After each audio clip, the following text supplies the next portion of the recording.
सर्वांना सविनय सप्रेम जय भीम। आज गुरुवार दिनांक 17 सप्टेंबर रोजी साहित्य सम्राट अण्णाभाऊ साठे आणि आंबेडकरी चळवळ या विषयावरील व्याख्यानासाठी प्राध्यापक कैलास भुजंगळे हिंगोली हे बुद्धविहार समन्वय समितीच्या विनंतीस मान देऊन या ठिकाणी अगत्याने उपस्थित झालेले आहेत। बुद्धविहार समन्वय समितीच्या वतीने आपण ही जी व्याख्यानमाला राबवत आलेलो आहोत, आज या व्याख्यानमालेचं हे 75वे पुष्प आहे आणि हे व्याख्यानरूपी 75वे पुष्प गुंफण्यासाठी हिंगोलीहून प्राध्यापक भुजंगळे साहेब हे आपल्यासोबत उपस्थित झालेले आहेत। अतिशय महत्त्वाच्या व उपयुक्त अशा विषयावरती सरांचे मार्गदर्शन आज आपल्याला लाभणार आहे। बुद्धविहार समन्वय समितीच्या वतीने मी त्यांचे सन्मानपूर्वक या ठिकाणी स्वागत करतो, त्यांना सविनय सप्रेम जय भीम सादर करतो। बुद्धविहार समन्वय समितीचे मुख्य संयोजक तसेच या व्याख्यानमालेचेही संयोजक अशोकभाऊ सरस्वती यांचं देखील अतिशय विनम्रतेने स्वागत करतो, त्यांना सविनय जय भीम करतो। आजचे हे व्याख्यान ग्रहण करण्यासाठी आतापर्यंत तब्बल 33 कुटुंबांचं मनापासून हार्दिक स्वागत करतो, त्यांनाही सविनय सप्रेम जय भीम सादर करतो। आजच्या या व्याख्यानासाठी सरांचं औपचारिक स्वागत करावं अशी नम्र विनंती आदरणीय अशोक भाऊंना करतो।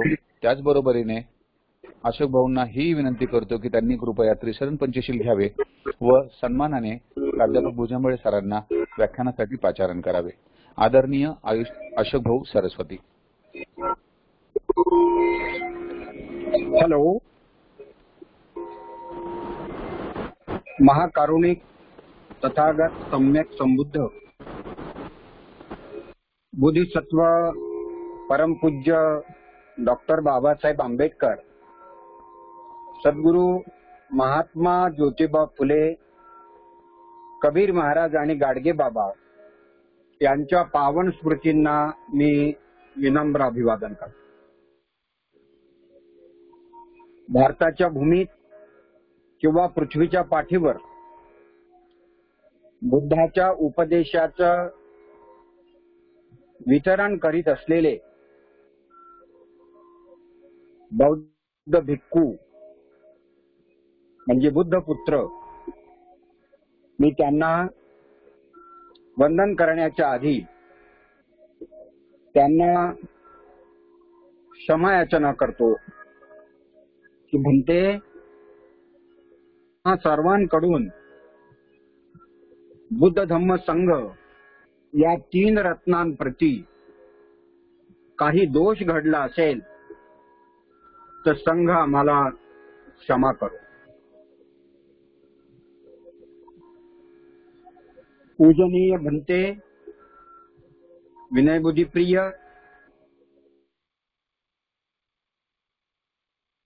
जी, धम्मसारथी जी यांना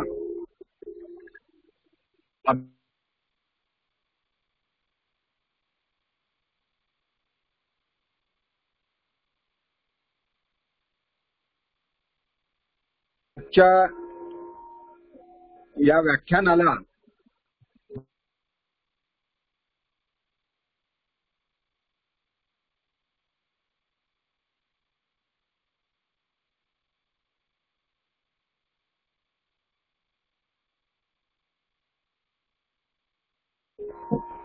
जे आपल्याला उपस्थित झालेले आहेत, हिंगोली जिल्ह्याचं एक मोठं प्रस्थ आहे।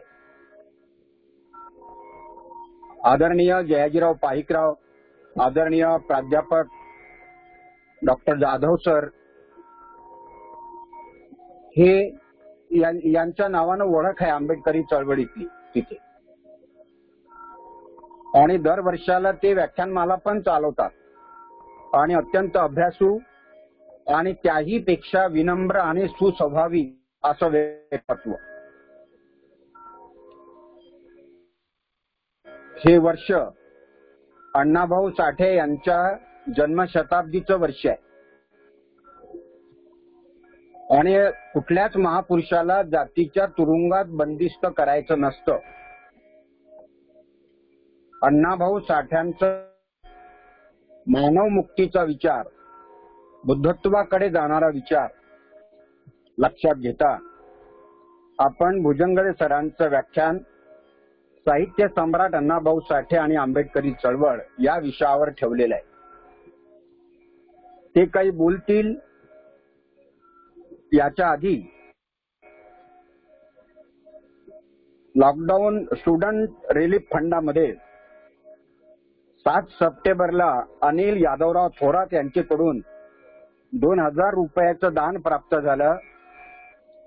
त्याबद्दल समितीच्या वतीनं मी त्यांची मंगलकामना व्यक्त करतो.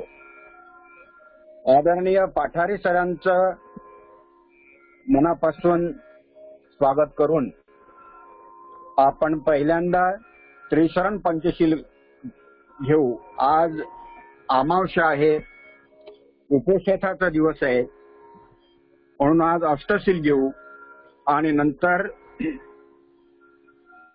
भुजंगडे सरांचं व्याख्यान आपण ऐकूया. सर्वांनी जिथे असाल तिथे हात जोडून बसावं.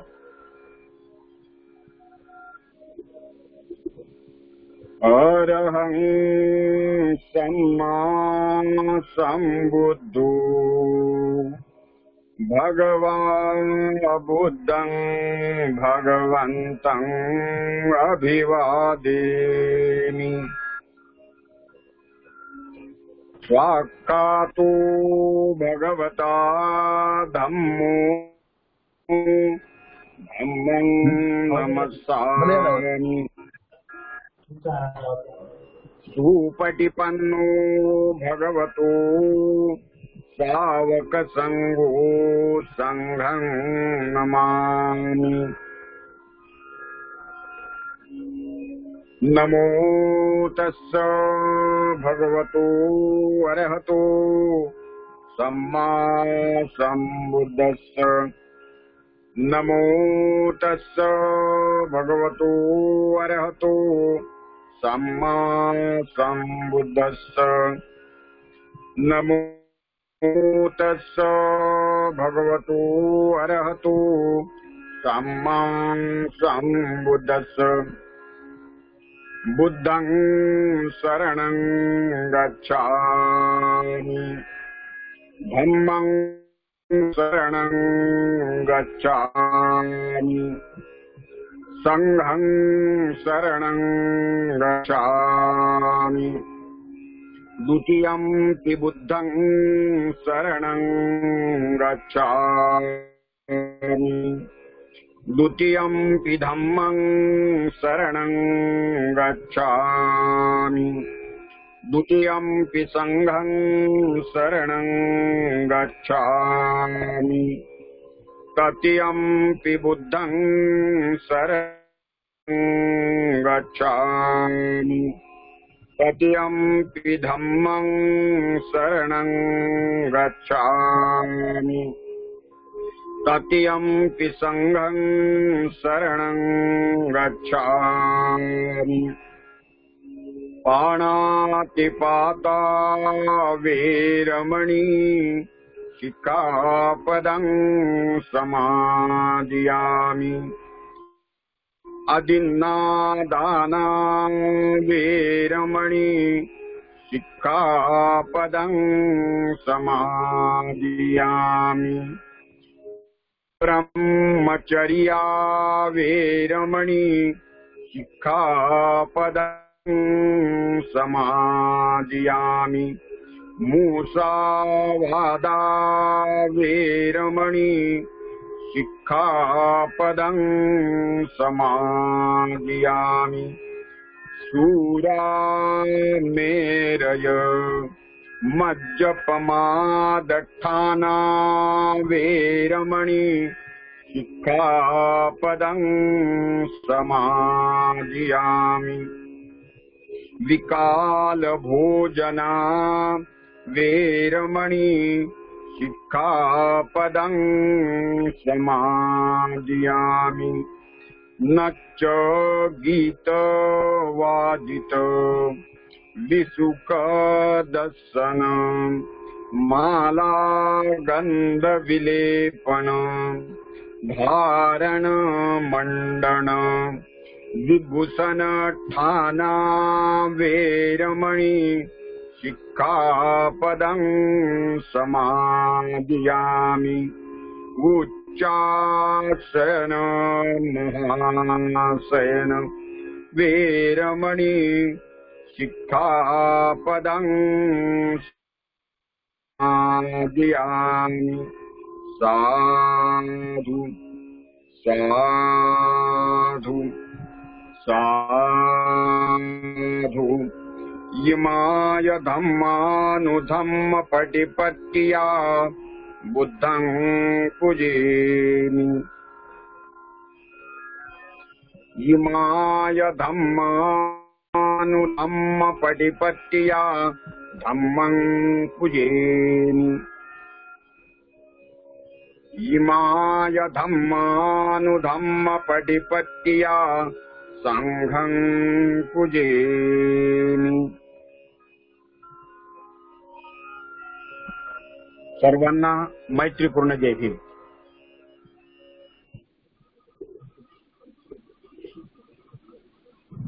आदरणीय भुजंगळे सर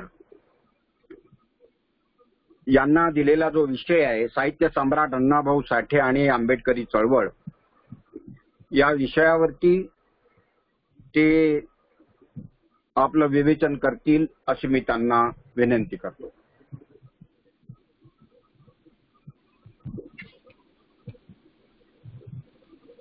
सर आवाज येतो? हॅलो सर, माझा आवाज येतोय काय? हो हो, सुरू करा। हा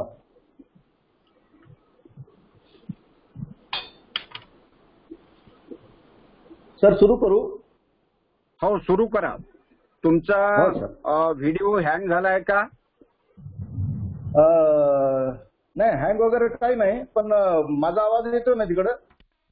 हो हो हो हो हो सर, आवाज येतो। हा, बरं. एकदा रिस्टार्ट करा, फक्त तुमचा व्हिडिओ ऑन करून ऑफ करा। सॉरी, ऑफ सुरू करा। रेकॉर्डिंग सुरू झालेलं आहे। हा सर, म्हणजे मी पहिल्यांदाच ऑनलाईन बोलतोय, त्याच्यामुळे काही चुका होण्याची शक्यता आहे। हॅलो हॅलो, हा हॅलो हा सर, येतो आवाज। हॅलो. करा सुरू।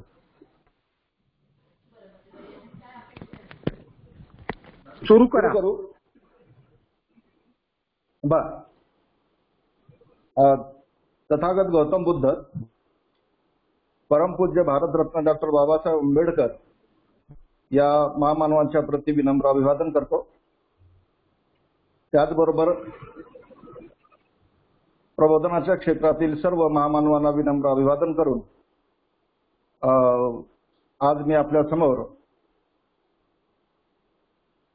साहित्य सम्राट अण्णाभाऊ साठे आणि आंबेडकरी चळवळ या विषयावरती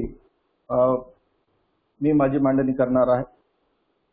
बुद्धविहार समन्वय समितीद्वारा ऑनलाईन वर्षावास व्याख्यानमाला या उपक्रमाच्या अंतर्गत आज 75वे पुष्प गुंफल्या जाणार आहे।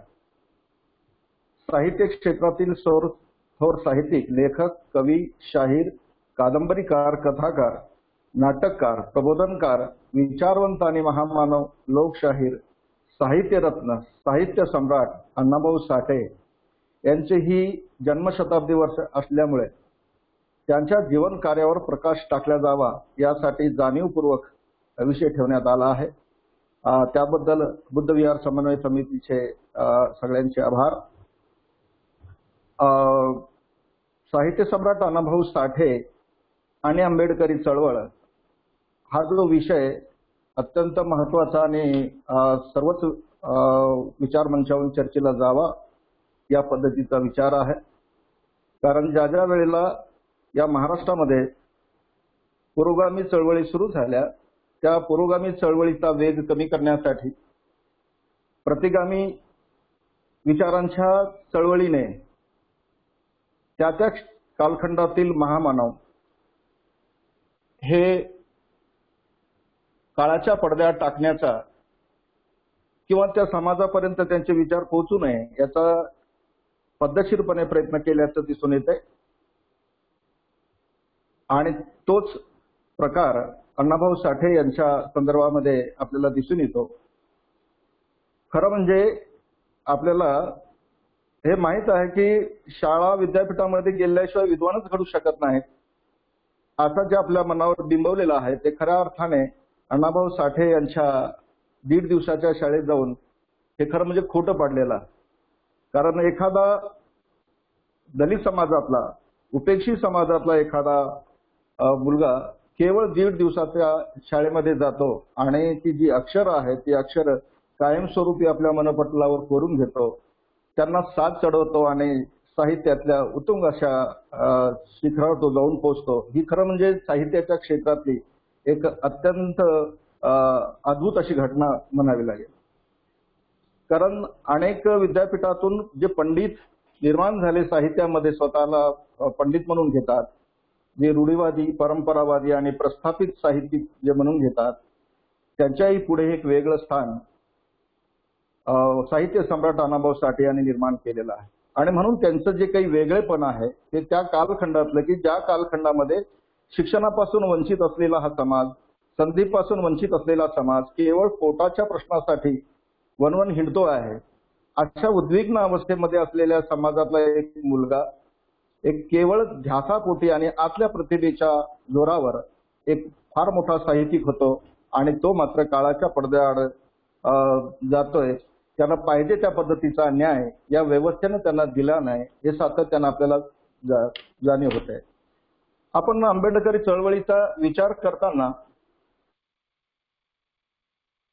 डॉक्टर बाबासाहेब आंबेडकरांची राजकीय सुरुवात तसं पाहिलं तर 1920 पासून सुरू होते आणि 1900 ते महापरिनिर्वाण दिनापर्यंत ते येऊन विसावते.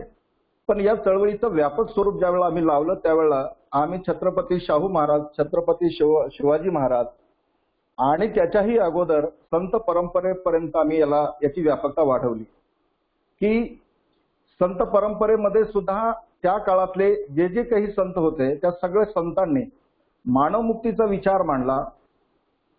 आपला विद्रोह, आपलं जगणं, आपल्यावर होत असलेला अन्याय, आपलं शोषण ते वेगवेगळ्या पद्धतीने व्यक्त होत गेले.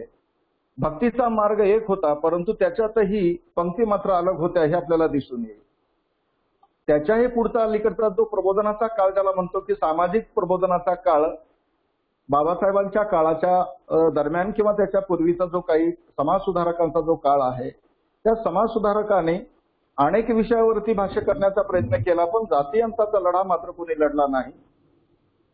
ही एक पाठीमागची पार्श्वभूमी आणि डॉक्टर बाबासाहेब आंबेडकरांच्या नंतर महापरिनिर्वाणाच्या नंतर जी बाबासाहेब आंबेडकरांचा विचार घेऊन सुरू असलेली आंबेडकरी चळवळी याची जर व्यापकता जर पाहिली तर छत्रपती शिवाजी महाराज आणि डॉक्टर बाबासाहेब आंबेडकरांचा कालखंड असा 105 वर्षाचा कालखंड आपण याला आंबेडकरी चळवळीचा काळ असं आपण म्हणतो किंवा प्रभावित असलेला काळ असा आहे असं आपण म्हणतो. म्हणजे थोडक्यात आंबेडकरी चळवळीची व्यापकता आणि परिघ खूप मोठा झाल्याचं आपल्याला लक्षात येईल आणि त्याच वेळेला या परिघातून काही माणसं सुटून गेली असंही आपल्याला जाणवेल. कारण आम्ही अनेक विचार मग ते संत महंतांचा विचार असेल, अनेक सुधारकांचा विचार असेल, अनेक जे काही विचारवंत होऊन गेले त्यांचा विचार आम्ही आंबेडकरी साहित्याशी जोडला, आंबेडकरी चळवळीशी जोडला.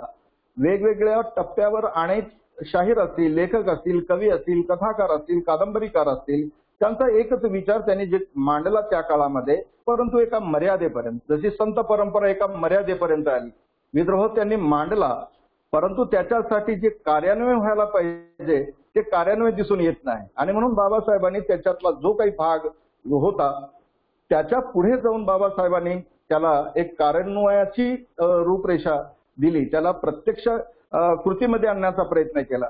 म्हणजे जिथे भक्ती परंपरेला मर्यादा पडल्या, जिथे सुधारकांच्या कार्याला मर्यादा पडल्या तिथून खऱ्या अर्थाने बाबासाहेबांचं काम सुरू होतं आणि म्हणून आंबेडकरी चळवळीची व्यापकता, विशालता मोठी आहे, ज्याला ब्रॉड बेस मुव्हमेंट असं आपण म्हणतो.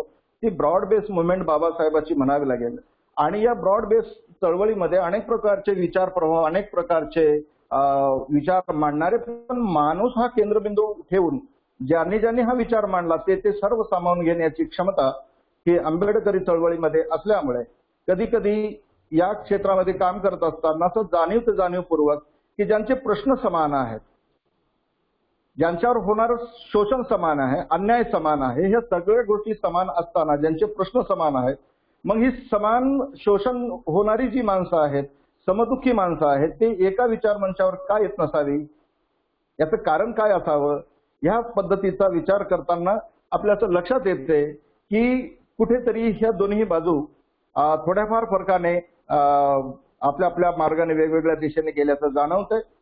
आणि त्याच्यामुळे आम्ही जर ब्रॉड असू तर आम्ही ह्या अण्णाभाऊ साठेंच्या जातीच बंदित असलेल्या जे काही समाज असेल त्या समाजाला सामावून घेण्याची प्रक्रियेमध्ये पुढाकार घेतला गेला पाहिजे असं मला सातत्याने वाटतंय.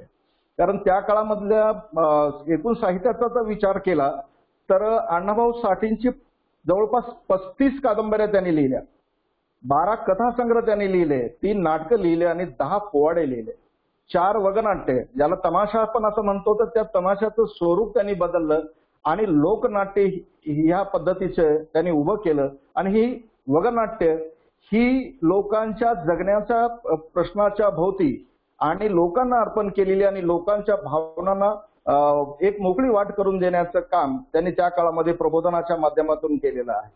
आणि म्हणून एवढी ग्रंथसंपदा त्यांची असताना त्यांचा केंद्रबिंदू हा शोषित माणूस आहे. या शोषित समाजामधलं जे काही नेतृत्व आहे, जो विद्रोह करू पाहतोय, जो आपल्या वेदना मांडू पाहतोय, त्याच्यातून वाट काढू पाहतोय, अशा पद्धतीच्या नेतृत्वाला त्यांनी त्यांच्या कादंबऱ्यामध्ये आणि साहित्यामध्ये स्थान दिल्याचं जाणवत आहे. एकंदरीत जो शोषित आहे त्यांचा आवाज आणि त्यांचं भाष्य करण्याचा जे काही त्यांचं लिखाण आहे ते खरं पाहिलं तर आंबेडकरी चळवळीचा एक पूर्व भाग आपल्याला असं म्हणायला हरकत नाही.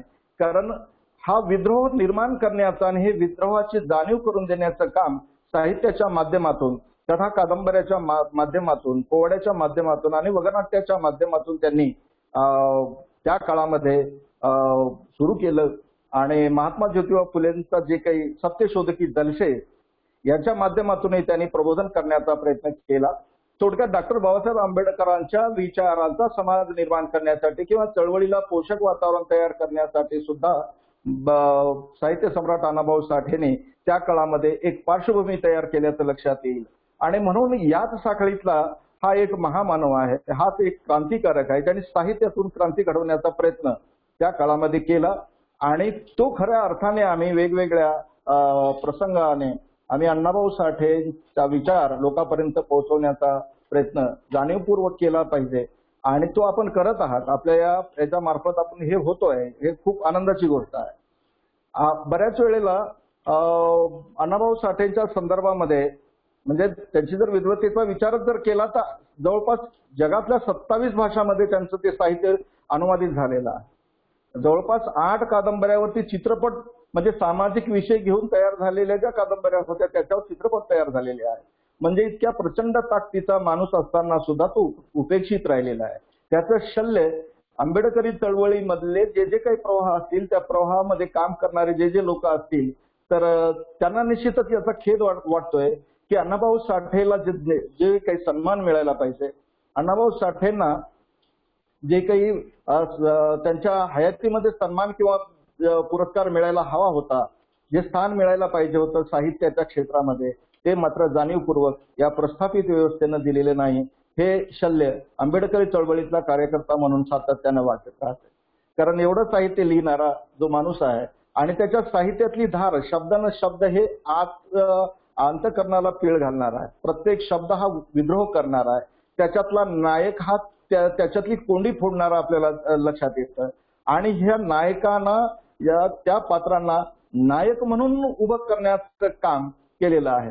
माझ्या शिक्षणाच्या काळामधली पहिली कादंबरी ज्यांना मी प्रभावित झालो ती फकीरा कादंबरी असेल किंवा वारणेचा वाघ असेल. ह्या सगळ्या कादंबऱ्या ह्या प्रस्थापित व्यवस्थेमध्ये दबल्या कुचलेल्या आणि कल्पनेला सुद्धा म्हणजे जिथं अंकुर फुटू नये अशा समाज अवस्थेमध्ये या साहित्याने त्या काळामध्ये शिक्षणाच्या काळामध्ये खरंच फार मोठी भर घातलेली दिसून येईल. आणि म्हणून हा एवढा मोठा जो विचारवंत आहे तो साम्यवादाकडे का झुकला, तर याचेही विचार एक सैद्धांतिक पातळीवर होणं अपेक्षित आहे.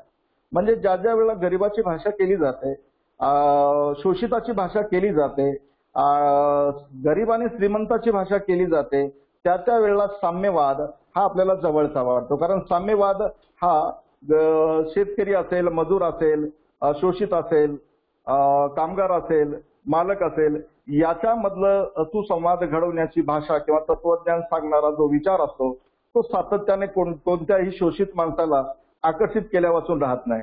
जो माणूस पोटाचा प्रश्न शोधण्यासाठी मुंबईत येतोय आणि मुंबईत आल्याच्या नंतर खेड्यातलं जे काही रूढीवादी वातावरण, अन्यायग्रस्त वातावरण आणि मुंबईसारख्या शहरातलं जे काही प्रगल्भ असं वातावरण आणि त्या काळामध्ये कामगार चळवळीचं वातावरण सुरू झाल्यामुळे कामगाराला जवळचा हा साम्यवादाचा विचार वाटत होता.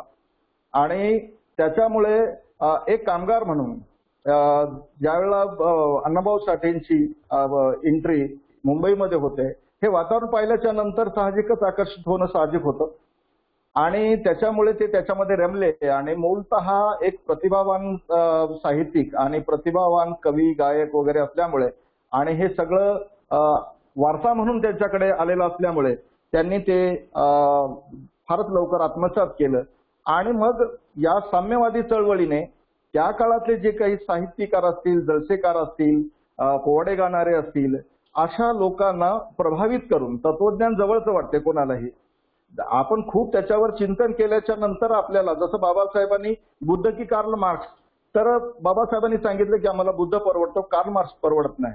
कारण मार्क्स हा वर्गविराहाचा लढा लढण्याचं तत्वज्ञान सांगतो, पण या देशामध्ये जातीतून निर्माण झालेले जे प्रश्न आहेत आणि म्हणून जाती अंताशिवाय आमचा विकास होऊ शकत नाही, म्हणून जाती अंताची लढाई हा काही साम्यवादी विचार देऊ शकत नाही. आणि म्हणून त्या काळामध्ये मुंबईचं वातावरण हे गिरणी कामगारांचं असल्यामुळे त्या काळामध्ये साहजिकच या सर्व कलावंत मंडळींना पोटापाण्याच्या प्रश्नासाठी आणि त्यांच्या भावनांचा वापर हा कम्युनिस्ट चळवळीने घेतला आणि त्याच्यामुळे अण्णाभाऊ साठे हे त्या चळवळीकडे वळले. त्याचा एक फायदा त्यांना असा झाला की अनेक कलावंत त्यांना अनेक सहकारी मिळाले आणि त्याच्यातून एक फार मोठा एक वैचारिक लढा महाराष्ट्रामध्ये त्या काळामध्ये ही शाहीर मंडळी करत होती. आणि त्याचा एक फायदा म्हणजे ते रशियाला जाऊन आले आणि रशियाला जाऊन आल्याच्या नंतर ज्यावेळेला भारतामध्ये ते परत आले, म्हणजे जोपर्यंत चळवळीमध्ये या साहित्यिकांचा फायदा होता तोपर्यंत या चळवळीने, आपल्या कम्युनिस्ट चळवळीने त्यांना वापरून घेतलं. आणि नंतरच्या काळामध्ये म्हणजे ज्यावेळेस महाराष्ट्र राज्याची निर्मिती झाली 1960ला, संयुक्त महाराष्ट्राच्या चळवळीमध्ये त्यांनी भाग घेतला. भाग घेताना त्यांनी भाग घेऊ नये, त्याच्यामध्ये सहकार्य करू नये म्हणून कम्युनिस्टांचा विरोध असताना सुद्धा ते त्याच्यामध्ये सामील झाले. आणि आपल्याला माहित असेल की त्यांनी फार मोठा योगदान या चळवळीमध्ये त्या काळामध्ये दिलेलं होतं. सांगायचं तात्पर्य असं होतं की त्यांचा वापर झालाही त्यांना फार उशिरा कळालं आणि त्याच्यामुळे ते काही काळ त्याच्यामध्ये रमले. पण नंतरच्या काळामध्ये आपल्याला असं लक्षात येईल की ते डॉक्टर बाबासाहेब आंबेडकरांच्या विचाराने प्रभावित झाले. कारण त्या काळामध्ये डॉक्टर बाबासाहेब आंबेडकरांचे विचार संयुक्त महाराष्ट्राच्या चळवळीमध्ये सुद्धा खूप मोठ्या प्रमाणावर ऐकल्या जायचे आणि त्यांच्यामध्ये सुद्धा त्यांची मोठी भूमिका असल्यामुळे ते त्यांच्या प्रभावित झाले. आणि प्रभावित झाल्याच्या नंतर त्यांच्या ज्या कवनामध्ये आपल्याला जाणवते की ते असं लिहितात की जग बदल घालून घाव सांगून गेले मद भीमराव. याचा अर्थ असा आहे की अण्णाभाऊ साठे हे आंबेडकरी विचाराने प्रेरित झालेले. आंबेडकरांनी ज्या पद्धतीने जे विचार कार्यान्वित करण्यासाठी 36 वर्षाच्या कालखंडामध्ये जे काही आमूलाग्र परिवर्तन घडून आणलं आणि त्याची जी पार्श्वभूमी आहे जनसामान्यामध्ये पोहोचवण्याचं काम शाहीर अण्णाभाऊ साठेनं सुद्धा त्यांच्या वेगवेगळ्या साहित्याच्या याच्यातून योगदान दिलेलं आहे. अनेक त्यांचे जे काही पोवाडे असतील, अनेक प्रकारचं त्यांचं जे काही सत्यशोधक जलशामधले त्यांचे जे काही मांडणी असेल त्याच्यातून सामान्य मन तयार करण्याचं काम त्यांनी त्या काळामध्ये केलेलं आहे. आणि म्हणून वेगवेगळ्या याच्यामध्ये ज्यावेळेला त्यांच्या भूमिका साहित्याच्या क्षेत्रामध्ये सुद्धा त्यांनी ज्या ज्या काही भूमिका मांडल्या त्या सगळ्या साहित्याच्या भूमिकेमधून त्यांनी आंबेडकरवाद किंवा माणूस हा केंद्रबिंदू असला पाहिजे या पद्धतीचा विचार मांडला. अर्थात तो आंबेडकरी विचारच होता. जसं त्यांनी सांगितलं की ही जी पृथ्वी आहे ती शेषनागाच्या फण्यावर तरली नसून कामगाराच्या तळहातावर तरलेली आहे. म्हणजे या देशामध्ये कष्ट करणारा जो माणूस आहे, जो शोषित आहे, पीडित आहे, गरीब आहे, ज्याचं शोषण झालंय, ज्याच्यावर अन्याय होतो आहे, तोच खऱ्या अर्थाने या समाजाची निर्मिती करतोय आणि निर्मिती करणाऱ्यावरच ही व्यवस्था घाला घालते, त्याच्यावर अन्याय होतो. ह्या पद्धतीचं वक्तव्य त्यांनी वेळोवेळी त्यांच्या साहित्याच्या याच्यामध्ये सुद्धा मांडण्याचा प्रयत्न मोठ्या प्रमाणावर केलेला आहे. आणि ही सगळी भूमिका समजून घेताना आम्ही या साहित्यिकाला, या महामानवाला आमच्या प्रबोधनाच्या शृंखलेमध्ये जोडणं अत्यंत आवश्यक आहे. प्रयत्न असा झालाय की अलीकडल्या काळामध्ये 1978ला असं म्हणता येईल की 1978ला अण्णाभाऊ साठे यांची पहिली जयंती पुण्यातल्या गोखले इन्स्टिट्यूटमध्ये साजरी करण्यात आली. त्यावेळेला महाराष्ट्रामध्ये डॉक्टर बाबासाहेब आंबेडकरांच्या विद्यापीठाला नामांतराचा लढा मोठ्या प्रमाणावर सुरू होता. अनेक खेड्यापाड्यामध्ये मातंग समाज सुद्धा बौद्ध समाजाच्या बरोबरीने त्या आंदोलनामध्ये सामील झालेला होता. आमच्या मराठवाड्यामध्ये नांदेड जिल्ह्यामध्ये कोचीराम कांबळे नावाचा जो माणूस शहीद झाला, त्या शहीदाने शेवटपर्यंत म्हणजे जय भीम म्हणू नकोस आणि जय भीम जर म्हणलं तर तुझे हात तोडतो, पाय तोडतो, त्यांचे हात तोडले, पाय तोडले आणि जिवंत त्याला त्या फासावर टाकून त्याला पेटून दिलं, पण शेवटपर्यंत तो जय भीम म्हणला.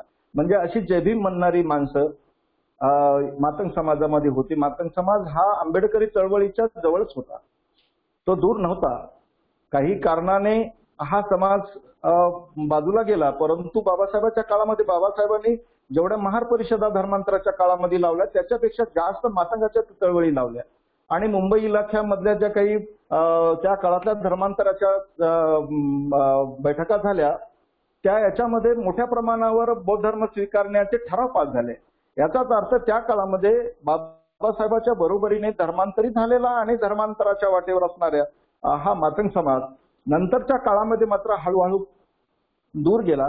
त्याचं कारण असं झालं की एकतर नेतृत्वाचा अभाव झाला. आम्ही नव्यानेच बाबासाहेब गेल्याच्या नंतर सैरभैर झालो, आमचं नेतृत्व सैरभैर झालं आणि मग आमच्या पुरताच आम्ही समाज घेऊन पुढे पळण्याचा प्रयत्न केला. त्याच्यामध्ये मातंग समाजाकडे थोड्याफार प्रमाणामध्ये दुर्लक्ष झालं आणि दुर्दैव असं की मातंग समाजामध्ये आज चांगल्या तऱ्हेचं नेतृत्व देणारा नेतृत्व महाराष्ट्रामध्ये किंवा देश पातळीवर तयार नाही. सामाजिक क्षेत्रात नाही, ती राजकीय क्षेत्रातही नाही. त्याच्यामुळे उद्विग्न असलेल्या समाजाला अज्ञानपणामध्ये, कारण चळवळीतून एक जाणीवा तयार होतात. समाजामध्ये आंबेडकरी चळवळ मोठ्या प्रमाणावर चालत असल्यामुळे, वेगवेगळे कार्यक्रम चालत असल्यामुळे आंबेडकरी समाजामध्ये जी प्रगल्भता आलेली आहे ती मातंग समाजामध्ये चळवळ नसल्यामुळे त्याच्यामध्ये ती आलेली नाही. आणि म्हणून अज्ञानाचा फायदा घेऊन किंवा त्याच्यामध्ये काही ठळक प्रकारचे दोष दाखवून की बघा तुमच्यामध्ये तुम्हाला नेतृत्व दिल्या जात नाही, तुम्हाला सामावून घेतल्या जात नाही, अण्णाभाऊ साठेची जयंती साजरी करत नाही, त्यांचं नाव घेत नाही, त्यांच्या पॉम्पलेटवर नाव नसते वगैरे वगैरे, अशा पद्धतीच्या वेगवेगळ्या बाबी मातंग समाजाला पटवून देऊन प्रतिगामी ज्या चळवळी आहेत, ज्या आंबेडकरी चळवळीच्या विरोधक म्हणून काम करतात, त्या चळवळीने मातंग समाजाला फोडण्याचं, आंबेडकरी चळवळीपासून दूर नेण्याचं काम मोठ्या प्रमाणावर केलेलं आपल्याला दिसून येईल. त्याचं कारण आहे अज्ञान आहे. आणि म्हणून त्याच वेळेला जर आंबेडकरी चळवळ ही जर प्रगल्भ असेल, त्याचा परीघ मोठा असेल, ती ब्रॉड बेस असेल, ती केडर बेस असेल, तर आम्ही हे अनेक प्रकारचे प्रभाव पसरवायला हवे होते. आम्ही त्यांच्यापर्यंत जाऊन आम्ही ह्या गोष्टी करायला हव्या होत्या. मी आता आपल्याला सांगितलं की पुण्यामध्ये पहिल्यांदा ज्यावेळेला गोखले इन्स्टिट्यूटमध्ये अण्णाभाऊ साठेंची जयंती साजरी करण्यात आली त्यावेळेला प्रचार असा करण्यात आला की बघा आंबेडकरांची जयंती आंबेडकरी समाज साजरी करतो पण अण्णाभाऊ साठेची करत नाही, म्हणजे ते जाणीवपूर्वक विरोध करतात, जातीवाद करतात. अशा पद्धतीने आम्ही मात्र पहिल्यांदा साजरी केली, म्हणजे मग साहजिकच आम्ही त्यांच्या जवळचे आहोत आणि ते तुम्हाला दूर सारतात. या पद्धतीचा प्रचार करण्यामध्ये विरोधक यशस्वी झाले आणि त्याच्यामुळे तसा ग्रह त्यांचा झाल्यामुळे ते जवळ यायला तयार नाही. गाव पातळीवर सुद्धा बऱ्याच वेळेला अशा पद्धतीचे प्रयत्न महाराणी मागामध्ये वितुष्ट कसं निर्माण होईल, ते दूर कसे जातील याचा प्रयत्न सातत्याने केला जातो आणि त्याला ते बळी पडल्या जातात, कारण ते सातत्याने ह्या गोष्टी करतात. हे जर आपल्याला करायचं नसेल तर आपण याच्या पलीकडे जाऊन ह्या विषयाला सामावून घेणं खूपच महत्वाचं आहे. कारण जोपर्यंत आम्ही अशा छोट्या छोट्या जातींना एकत्र करणार नाही तोपर्यंत आम्ही कुठल्याही अशा चांगल्या अवस्थेमध्ये येऊ शकत नाही. आणि म्हणून आपण छोट्या छोट्या जाती, आता बौद्ध समाजामध्ये कितीही प्रगल्भता जरी वाढली वैचारिक दृष्टीने, तरी राजकीय दृष्टीने आपण यशस्वी होऊ असं काही सांगता येत नाही. आणि जाणीवपूर्वक राजकारणामध्ये यशस्वी कसं होणार नाही याचाच प्रयत्न सातत्याने करताना दिसून येतोय. आणि ह्या सर्व जाती फोडल्या कशा जातील, कारण आंबेडकरवाद यशस्वी होऊ द्यायचा नसेल तर या छोट्या छोट्या जातींना जो आंबेडकरवाद आज जसा आपुलकीचा वाटतो आहे, आपलासा वाटतो आहे, तर ह्या पद्धतीने सुद्धा त्यांना दूर करण्याचं काम ही मंडळी जाणीवपूर्वक करताना दिसते आहे. तर हे आपल्याला सगळं म्हणजे आपल्या समोर दिसतंय. जे जे काही कार्यकर्ते या सामाजिक चळवळीमध्ये काम करतात त्यांना ह्या गोष्टी जाणवतात, परंतु आपण याच्यावर कुठलाही कृती कार्यक्रम ठरवत नाही. आणि जोपर्यंत हे कृती कार्यक्रम आपण ठरवणार नाही तोपर्यंत आपण मातंग समाजाला जवळ करू शकणार नाही. कारण मातंग समाज आणि बौद्ध समाजाची तशी पहिली तर नाळ एकच आहे. गाव पातळीवर हे दोन समाज जर एकत्र आले तर भल्या भल्याला आजही कापरं फुटू शकते, अशा पद्धतीची अवस्था आहे. आमच्या जुन्या काळामधले आमचे काही आजोबा वगैरे ह्या गोष्टी सांगायचे की महाराणी मागाची माणसं ज्यावेळेला चावडीवरून गावाच्या मधोमध ती कुऱ्हाडी घेऊन जायची त्यावेळेला गाव हादरायचा की ही महारामागाची माणसं जातात कुठे नेमकी, आणि त्यांची ताकद नव्हती त्यांना हात टाकण्याची. तर हे जी गोष्टी त्या काळामध्ये त्यांच्यामध्ये होत्या, म्हणजे ह्या दोन जाती जर एकत्र आल्या तर त्यांना ते गावाला सुद्धा घाबरवू शकतात किंवा ते एकत्र आल्या तर कुठल्याही प्रश्नावर ते तोडगा काढू शकतात. आणि म्हणून ह्या जाती हुन्नरी आहेत, त्यांच्याकडे कला आहे, त्यांच्याकडे विद्वत आहे, त्यांच्याकडे प्रतिभा आहे. आणि ह्या प्रतिभावान असलेल्या जाती आपण नाही ओळखल्या, परंतु इतर समाजाने मात्र त्या ओळखल्यात की ह्या प्रतिभावान आहे. आजही तुम्ही अनेक क्षेत्रामध्ये पहा, ही माणसं चमकलेली दिसतील. आज संगीत क्षेत्रामध्ये मोठ्या मोठ्या लाजवेल अशा पद्धतीचे मातंग समाजाची मंडळी जी बुद्धिस्ट झाली आहे, परंतु ती माणसं याच समाजातली आहे. आणि म्हणून मातंग समाज असेल, बौद्ध समाज असेल, तर हा वेगळा समाजच नाही, हा एकच आहे. एकाच गावगाड्यामध्ये तयार झालेला वाढलेला हा समाज आहे. आणि म्हणून त्यांनी एकत्र येणं ही काळाची गरज आहे. आणि ही जी बाब आहे ती त्या नेतृत्वाला पटवून देण्याची खूप मोठी गरज खऱ्या अर्थाने येऊन पडलेली आहे. आणि त्यासाठी वेगवेगळ्या पातळ्यावरती आम्ही आता आमचे मोर्चे वळवले पाहिजे. कारण जोपर्यंत आम्ही मातंग समाजाला आमच्या याच्यामध्ये सामावून घेणार नाही तोपर्यंत ह्या गोष्टी त्यांनाही कळणार नाहीत. कारण हा एवढा मोठा जो सार्वजनिक स्वरूपामध्ये ज्याला स्वीकारायला पाहिजे होतं तो साहित्यिक स्वीकारला जात नाही. जर एवढ्या मोठ्या साहित्यिकाची, विद्वानांची ही जर दशा असेल तर मग सर्वसामान्य जे काही आजचं जे नेतृत्व पाहिलं तर त्याला ते सार्वजनिक रूप येऊ देत नाहीत. बाबासाहेबांच्या काळामध्ये सुद्धा बाबासाहेबांना त्यांनी दलिताचे नेते म्हणून, आणि आज आपण पाहिलं की बाबासाहेबांना चित्रामध्ये आणि चरित्रामध्ये बंद केलेलं. त्या काळामध्ये सर्व समावेशक अशा सर्व भारतांशी ते नेतृत्व होतील असं चित्र त्यांनी निर्माण होऊ दिलं नाही. आपण पाहिलं की उत्तर भारतामध्ये जगजीवनराम सारख्या माणसाला बाबासाहेबांच्या अपोजिट उभं करण्यात आलं आणि दाखवण्यात आलं. मुंबईला एका प्रचारामध्ये मी अशी एक गोष्ट मागच्या याच्यामध्ये ऐकली की एवढं म्हणजे जगजीवनरामला मोठं करण्याचा प्रयत्न त्या काळामध्ये काँग्रेसने केला की स्टेजवर त्यांना चांदीची खुर्ची बसवण्यासाठी दिली. म्हणजे एवढं त्यांना मोठं बनण्याचा प्रयत्न केला. पण आज आपण असं पाहतो की बाबासाहेब या सर्वांच्या पुढे जाऊन आज सर्वसामान्यांना मान्य करावं लागेल अशा पद्धतीचं ते नेतृत्व विकसित झालं आणि ते मान्यता पावलेलं. परंतु आजही आमचा समाज जो आहे तो तर चित्राच्या आणि चरित्राच्या बाहेर त्यांना पाहायला तयार नाही. तर हे जाणीवपूर्वक अशा पद्धतीचं षडयंत्र केलं जात आहे. अण्णाभाऊंचं सुद्धा म्हणजे शाहीर किंवा लोकनाट्यातील प्रबोधनकार, तर ते मान जातीमध्येच ते कसं हे राहील, बंदिस्त राहील अशा पद्धतीचा प्रयत्न जाणीवपूर्वक झालेला आहे. म्हणजे त्यांच्या साहित्याला उपेक्षित ठेवलं गेलं. दर्जेदार साहित्यावर चर्चा अद्याप कधी झालेली नाही आणि म्हणून त्या जातीपुरतं मर्यादित करून त्या जातीला जसं उपेक्षित ठेवल्या जाते तसं एवढ्या दर्जेदार साहित्य असून सुद्धा साहित्यरत्न अण्णाभाऊ साठे यांना त्यांनी उपेक्षित ठेवलेलं आहे. तर हे जी षडयंत्र आहेत ही षडयंत्र आम्ही ओळखली पाहिजे आणि म्हणून जी काही आम्हाला फसवण्याचे जे काही षडयंत्र आहेत तर ते षडयंत्र सुद्धा आपण आता उजागर केली पाहिजे आणि मातंग समाजाला चळवळीमध्ये सामावून घेण्यासाठी मोठ्या प्रमाणावर प्रयत्न झाले पाहिजे. कारण ह्या दोन्ही जाती जर एकत्र आल्या तर महाराष्ट्राच्या सामाजिक, सांस्कृतिक, राजकीय आणि सामाजिक चित्र जे आहे ते बदलू शकते असं मला वाटतंय आणि त्या पद्धतीने ह्या विषयाची खरं म्हणजे 100 वर्षामध्ये याच्यावर फार मोठी चर्चा व्हायला पाहिजे आणि ही चर्चाची सुरुवात आपण करत आहात हे खूपच म्हणजे वाखाणण्यासारखी गोष्ट आहे. ह्या पद्धतीने आपण हा विषय या ठिकाणी चर्चेला घेतला आणि माझी पूर्ण तयारी नसताना सुद्धा मी आपल्या समोर काही गोष्टी मांडू शकलो. त्याबद्दल सर्वांचे आभार व्यक्त करतो आणि या ठिकाणी थांबतो. जय हिंद. साधू साधू साधू. आदरणीय कैलास भाऊ भुजंगळे साहेब यांनी अतिशय सुंदर अशी मांडणी केली.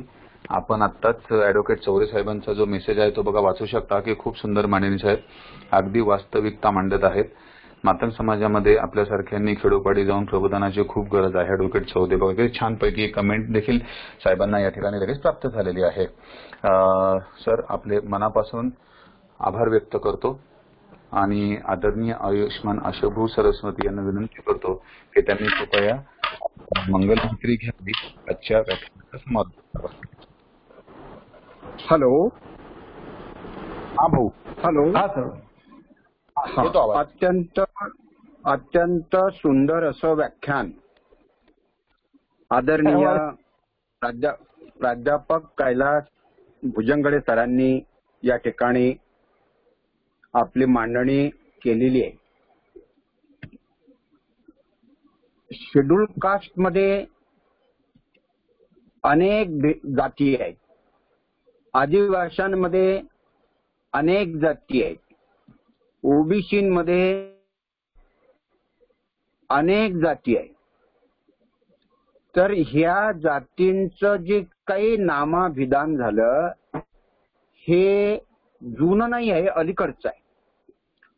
आणि सुरुवातीचं जे होतं ते तर या सगळ्यांना शूद्र आणि अतिशूद्र असंच म्हटलं जात होतं.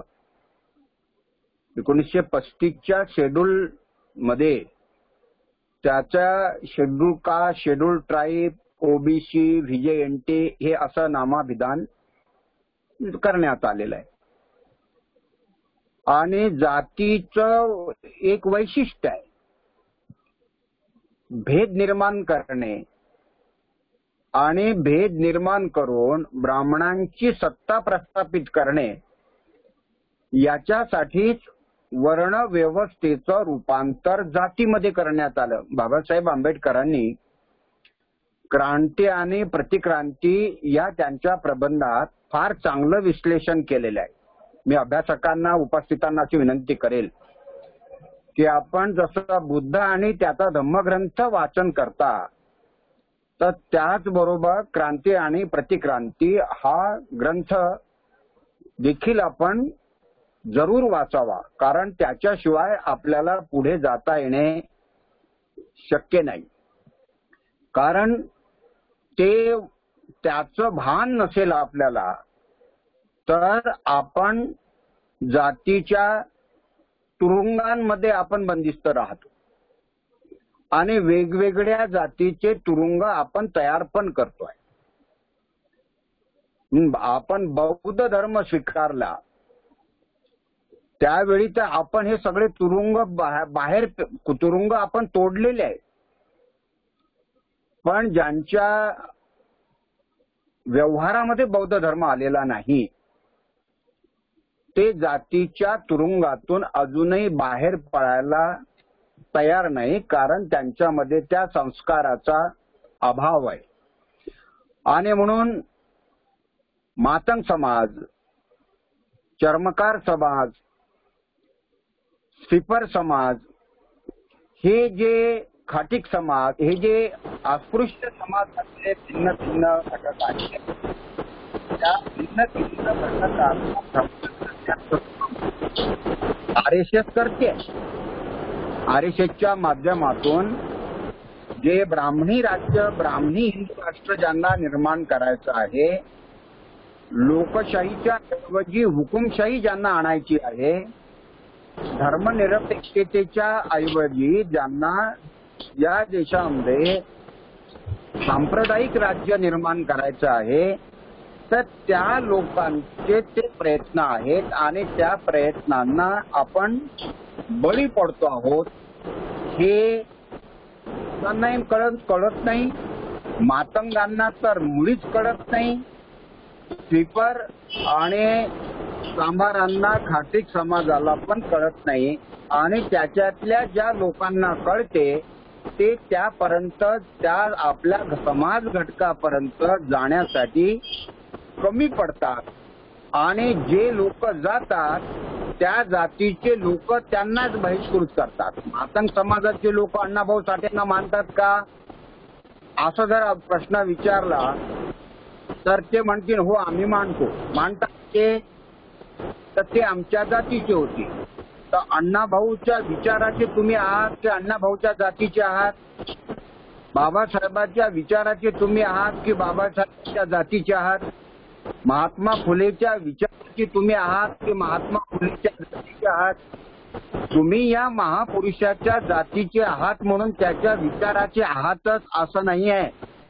जोपर्यंत तुम्ही त्याच्या विचाराचे होत नाही तोपर्यंत तुम्ही त्या महापुरुषाला मानता हे असं अधोरेखित होत नाही. मग तो बौद्ध समाज असो, मग तो मातंग समाज असो, मग तो आणखी कोणताही समाज असो, की तुम्हाला त्या महापुरुषाचा विचार स्वीकारावा लागेल.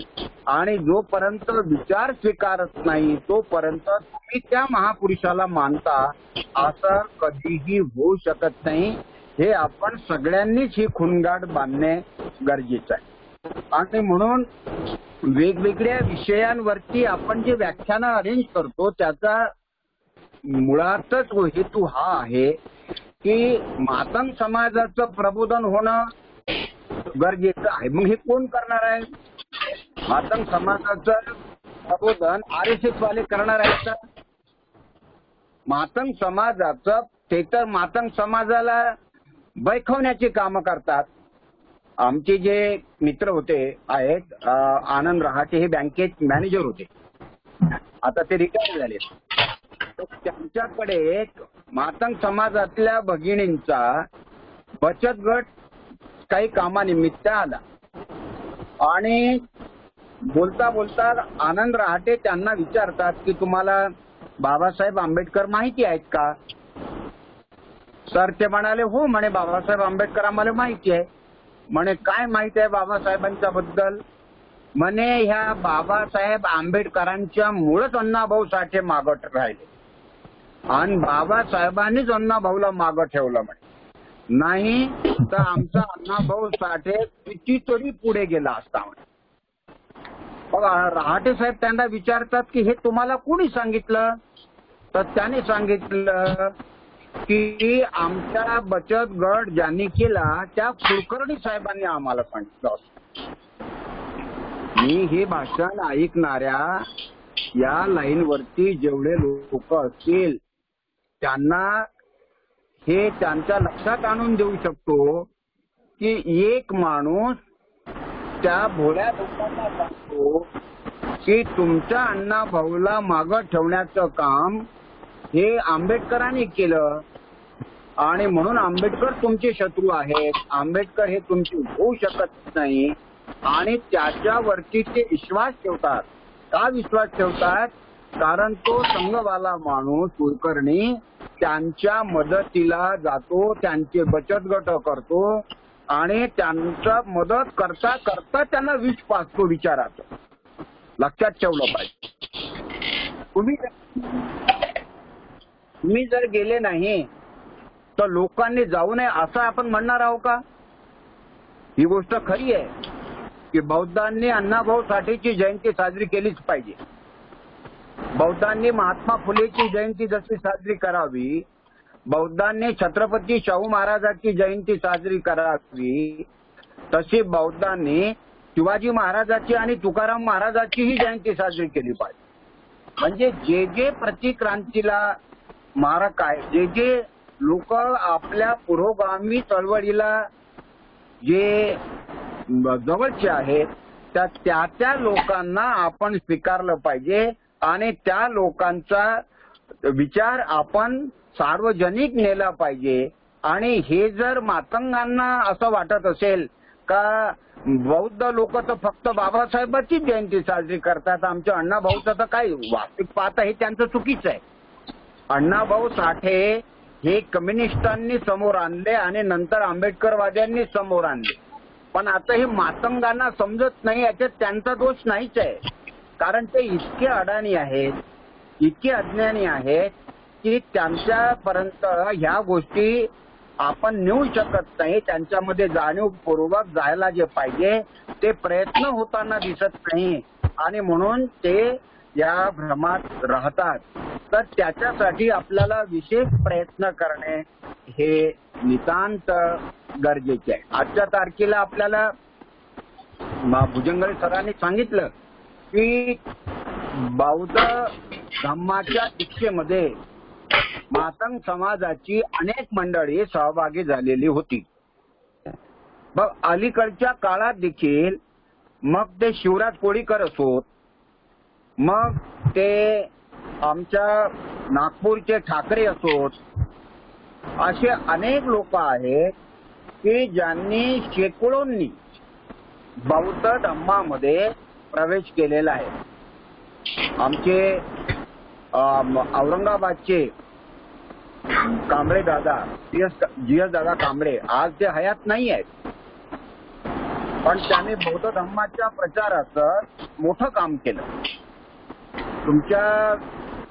आमच्या वर्धेचे नारायणराव आमटे यांचं पूर्ण कुटुंब बौद्ध आहे, नातेवाईक पण बौद्ध आहेत.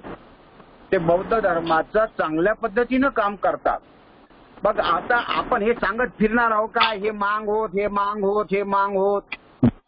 जेव्हा सगळ्या नद्या एकत्र येतात आणि महासागराला मिळतात त्यावेळी ते नदी त्याचं अस्तित्व विसरून जात असते. अनेक भिक्षू मातंग आहेत, अनेक भिक्षू ओबीसी मधून आलेले आहेत, अनेक भिक्षू ब्राह्मणांमधून आलेले आहेत आणि ते चांगलं काम करतायत. आता हे त्यांनी सांगायचं आहे काय की आम्ही पहिले मांग होतो, आम्ही पहिले चांभार होतो, असं सांगितलं तर त्याचं दूषण पण असं लागतं का तुम्ही जाती सोडल्याच नाही. मग अजून आता धनाजी गुरुवांनी सांगत फिराव का मी गुरु आहो, मी बौद्ध झालो, मी आता गुरु आहोत, मी गुरु आहोत सांगाव काय त्यांनी. औरंगाबादच्या निनाळेनी हे सांगत फिराव काय की मी महार नाही मी बौद्ध आहो, मी महार नाही मी बौद्ध आहो. अनेक ओबीसीचे लोक जे बौद्ध झालेत, आदिवासी लोक जे बौद्ध झालेत, त्यांना आता हे सांगण्याची अजिबात गरज नाही आहे. कारण त्यांनी जातीचा ऱ्हास केल्या, जाती सोडून दिलेल्या आहेत. हे सगळ्यांनी मान्य केलं पाहिजे. मग बौद्ध समाज जर एकत्र झाला तर त्यांच्यामध्ये रोटीबेटी व्यवहार झाले पाहिजे. मातंग समाजाच्या पुरी अनेक बौद्धांच्या घरात आहेत, अनेक बौद्धांच्या पुरी मातंग समाजाच्या घरात आहेत. तर ते जाणीवपूर्वक आपले हे रोटीबेटी व्यवहार झालेले आहेत आणि या दृष्टीनं आपण सगळ्यांनी सकारात्मक पावलं टाकणं हे गरजेचं आहे. जोपर्यंत आपण रोटीबेटी व्यवहार करत नाही, जोपर्यंत आपण एकत्र वारंवार येत नाही आणि त्या समाजामध्ये संघटितपणे आपण काम करत नाही, प्रयत्न करत नाही, तोपर्यंत या दिशेने एक चांगला प्रयत्न आपल्याला येत नाही. या दृष्टीनं खूप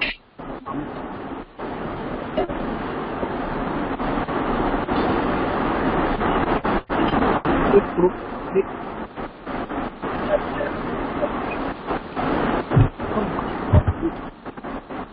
आहे असं समजण्याचं अजिबात कारण नाही. मार्क्सवाद आणि नैसर्गिक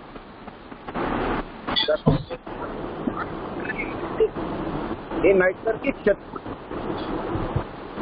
आंबेडकरवाद विचार हे नैसर्गिक आंबेडकरवाद आणि मार्क्सवाद हे आपले आपसामध्ये नैसर्गिक मित्र आहेत. त्याच्यामध्ये थोडाफार वैचारिक फरक जरी असेल तर तो काही फार मोठा मुद्दा नाही आहे. पण हे सारे विचार हे शोषितांच्या कल्याणाचे विचार आहेत आणि म्हणून आता तो लढाईचा भाग नाही आहे. आजच्या काळामध्ये ज्या काळात लोकशाही धोक्यात आलेली आहे, ज्या काळात स्वातंत्र्य धोक्यात आले, अशा कालखंडामध्ये आपल्याला एक थोडे आपण लोकांनी, आंबेडकरवादी लोकांनी, समाजवादी लोकांनी, संत चळवळीच्या पुरोगामी लोकांनी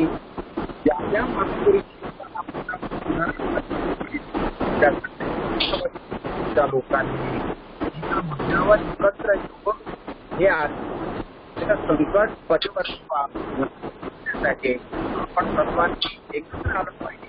कारण बौद्ध समाजाचा विचार हा विचार समाजाच्या पुनर्रचनेचा विचार आहे आणि हे समाजाची पुनर्रचना करण्यासाठी बौद्ध माणसाने आघाडीवर राहिलं पाहिजे अशी हे विचारधारा जी आहे. त्या दृष्टीनं भारतीय संघटनांनी बौद्ध विचार आंबेडकरी विचारापर्यंत, बुद्धाच्या विचारापर्यंत आणून ठेवलेला आहे. की त्यांचे मनापासून आभार मानतो आणि त्यांचं अभिनंदन. म्हणून मी थोडा वेळ घेतलेला आहे. आज परत मी आमच्या बुद्धविहार समन्वय समितीच्या संस्थापक सदस्य पुष्पाताई थोरात यांनी 7 रुपयाचं मिळालं. त्या दिवशी घोषणा केली होती, अनेकांना ते माहिती नाही. परत आज मी त्याला त्यांच्या नावाचा उल्लेख करून त्या मी मनापासून आणि त्यांचं मी कामना पण पूजनीय भंती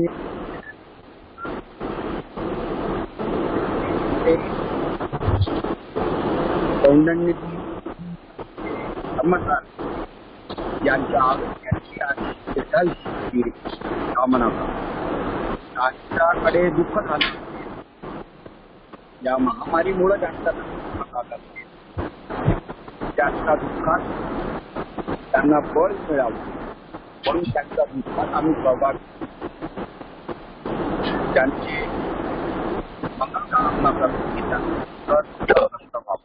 त्यांच्याकडे आनंद झाला असेल त्या आनंदाच्या बद्दल त्यांच्या आनंदात सहभागी होऊन त्यांना शुभकामना व्यक्त करतो, त्यांची मंगल कामना व्यक्त करतो, त्यांचं अभिनंदन करतो आणि पृथ्वीवर सर्व प्राणी त्यांच्या निर्भय जीवनाच्या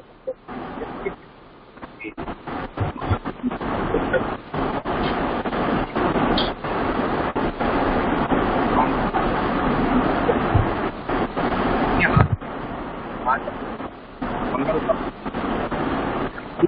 मी आपल्याला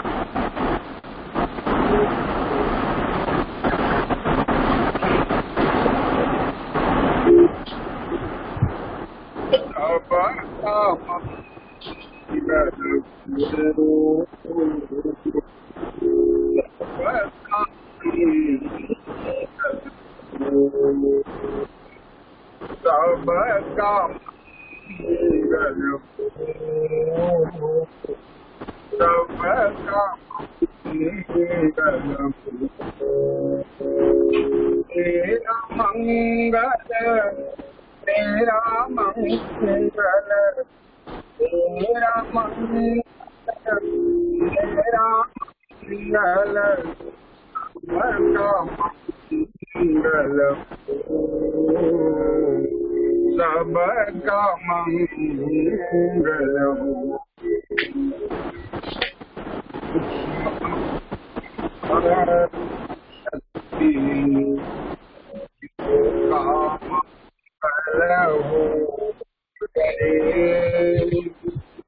जल के और गगन के जल के थल के और गगन के प्राणी सुखिया हो सबका मंगल हो सबका मंगल हो सबका मंगल हो। दशों के मंगल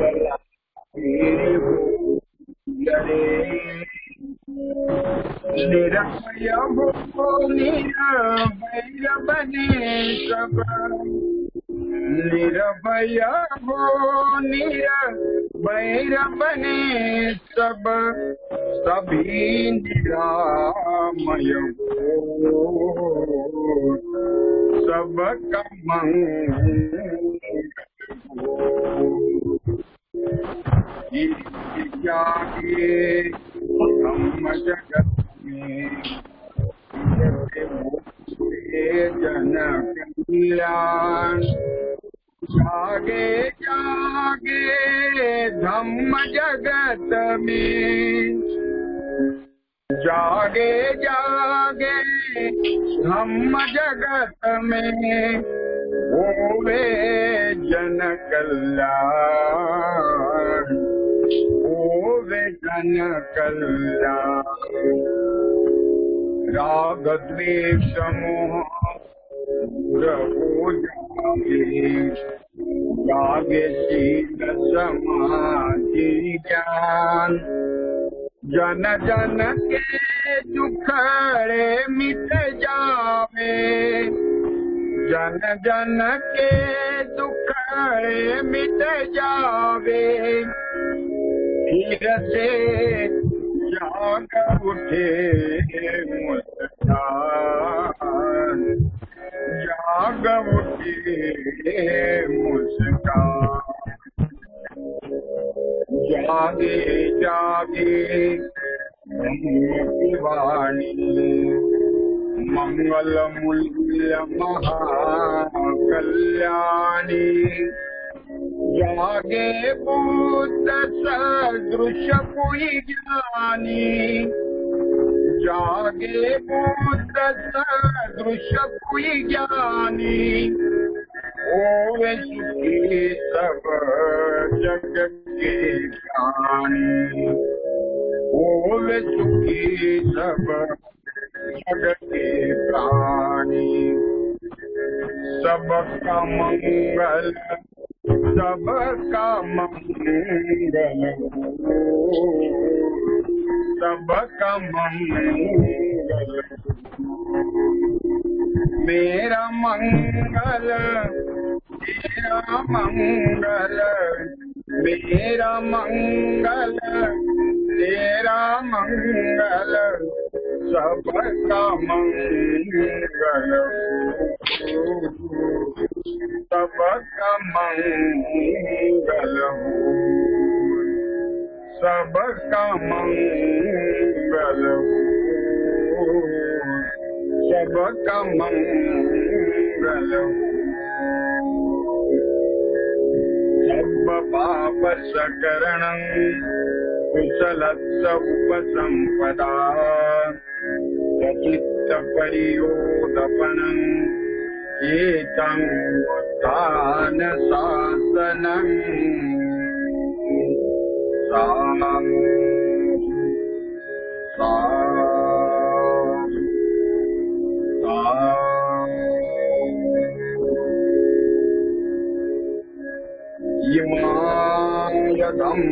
धम्मानुधम्म पटिपत्या बुद्धं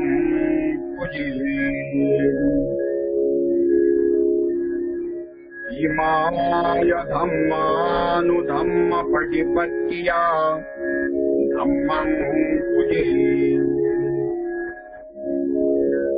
इमाय धम्मानुधम्म पटिपत्या धम्मं पूजे सर्वांना साधू साधू साधू. सरांनी उद्याच्या कार्यक्रमाची सूचना देतो आणि त्यानंतर काही सूचना असतील तर सर सूचना करतील आणि कार्यक्रम संपल्याची उद्घोषणा करतील. उद्या भदंत धम्मसारथीजी यांचा विषय विवेक बुद्धी का मार्ग. सर लक्षात घ्याल अटारी सर. उद्या दिनांक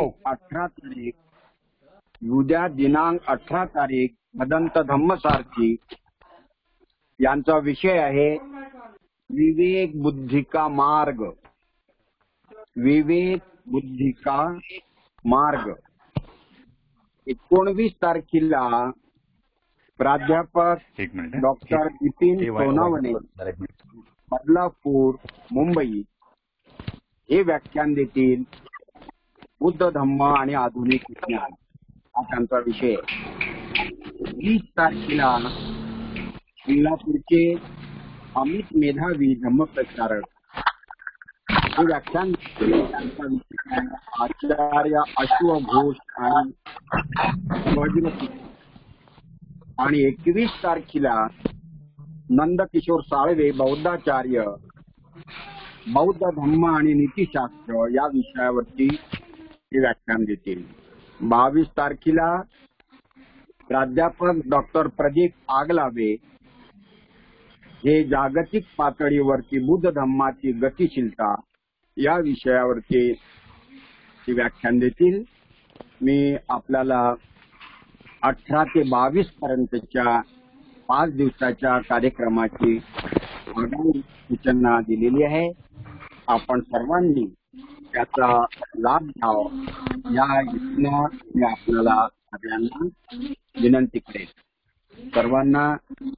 सर्वांची मंगल कामना करतो आणि पाठारी सरांचे आभार मानतो आणि त्यांना विनंती करतो की काही सूचना असतील तर द्याव्यात आणि या आजच्या कार्यक्रम संपल्याची उद्घोषणा करा. धन्यवाद भाऊ.